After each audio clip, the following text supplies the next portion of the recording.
Magandang hapon po sa ating lahat.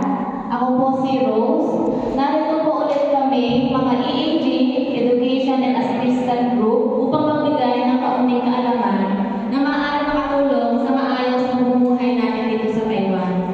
Lalo-lalo na po sa ating trabaho. Ngayon po ay pag-uusapan natin ang tungkol sa 2024 Minimum Wage Act at kung paano ang tamang computation ng salary natin. Kung mapapansin po natin, mula taong 2019 hanggang sa kasalukuyan ay patuloy ang pagtaas ng ating mga sahod. Taong 2019 po to 2020, $720 po ang itinaas ng ating salary. Taong 2020 po to 2021, $280 po ang dinagdag sa ating salary naman. Taong 2021 po to 2022, $1,250 po ang itinaas. At noong 2022 po to 2023, $1,150 naman po yung itinaas. At ngayon po sa kasalukuyan, 2023 to 2024, $1,070 po yung itinaas ng ating minimum wage. Hindi po ito pare-pareho ang pagtaas ng sahod kada taon.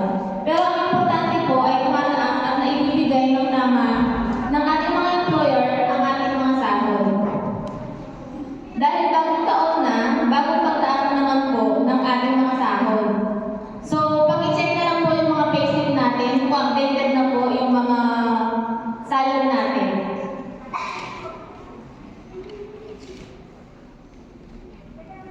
Sa pagkasimula po noong January 1, 2024, ang monthly minimum wage po natin ay tataas mula $26,400 to, sino po nakakaalam ng minimum wage natin ngayong month na to?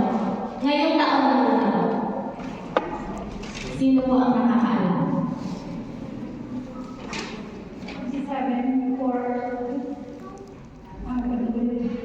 27,470 po na po yung minimum wage po natin. Ito ay pwedeng tumaas pero hindi po ito pwedeng bumaba. Ngayon po, pakilabas po yung mga cellphone natin at sabay-sabay natin alamin kung paano ang tamang pag-compute po ng ating sahod. Pakilabas po. Para po ma-inform din po kayo, konting kaalaman lang po ito. Paano nga ba natin malalaman ang daily rate? Yung monthly rate po natin, 20,470 NT, divide po natin ito ng 30 days. So, magkano po kaya yung araw natin sahod?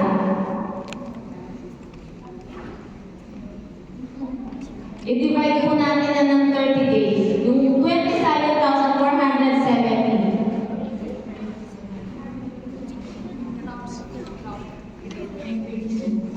Opo, 950, pero may point po siya. So, round off po tayo ng $916 NT.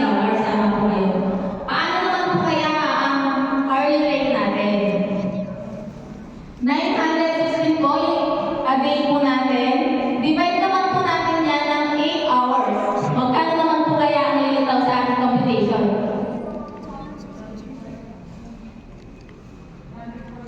140 po, pero may point din po yan. So, round off pa rin po tayo ng $115 NT. So, ayan po yung hourly rate po natin, $115. Ngayon naman po, alamin natin kung paano makukuha ang overtime rate natin. Tandaan po natin na mababago po ang rate ng overtime natin depende sa haba ng oras ng ating pag-overtime. Sa unang 2 oras po, i-multiply po natin ang hourly rate natin ng 1.34. So, magkano na po yun?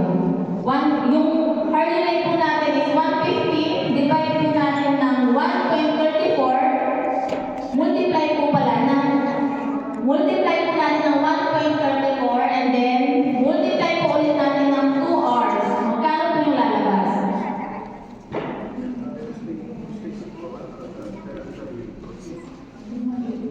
Tama po. $308 po yung first 2 hours natin. At ang tatlo hanggang 4 na oras naman po natin ay i-multiply po natin ng 1.67. So yung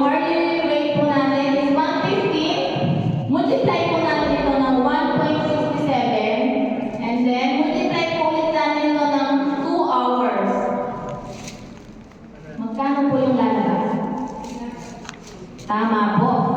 Ang galing mo po. $384 po ang lalabas. At kung sumobra pa po sa 4 na oras, ay 1.67 din po ang ay multiply nyo. So total overtime po natin ng 4 hours is, yung first 2 hours po is 308 plus yung another 2 hours po is 384 MT. Magiging $692 po yan in 4 hours.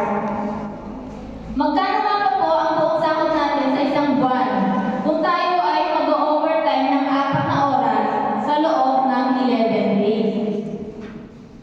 So, 27,470 plus yung 11 days po natin, regular days natin na pinasukan ng 4 hours.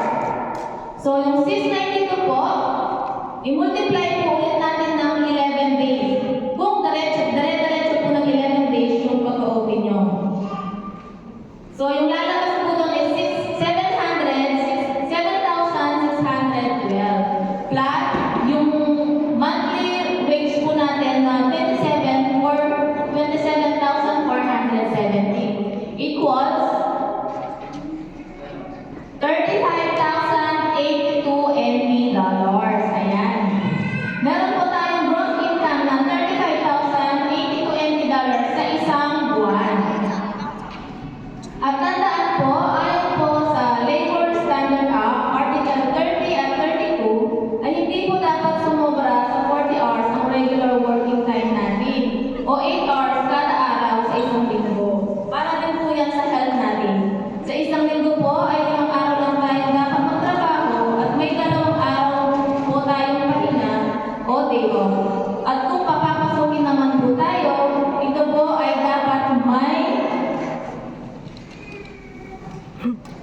may overtime pay. At tandaan po natin na hindi dapat lalampas ng 46 hours ang overtime natin sa loob ng isang buwan.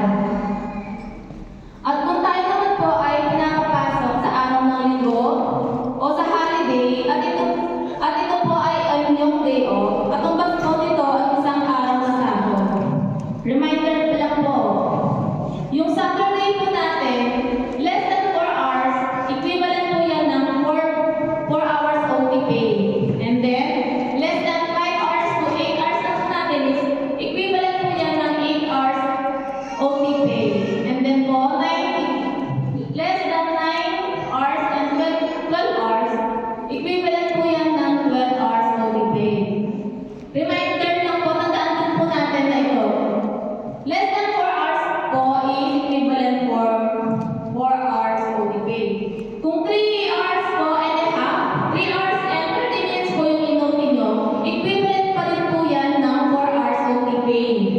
Kung 4 hours and 30 minutes naman po yung in-OT nyo, papasok na po tayo doon sa 8 hours OT pay. Basta, kasama po yan sa bracket. And then, sa Sundays and holidays naman po, 8 hours na pinasok nyo po, equivalent po yan ng 1 day salary. So, bali, double pay po tayo yan. After 8 hours, regular working days, yung mga extended hours po natin na computation, ayun po. First 2 hours, multiply po natin ng 1.34, and then the following hours is 1.67 pa din po. So, ito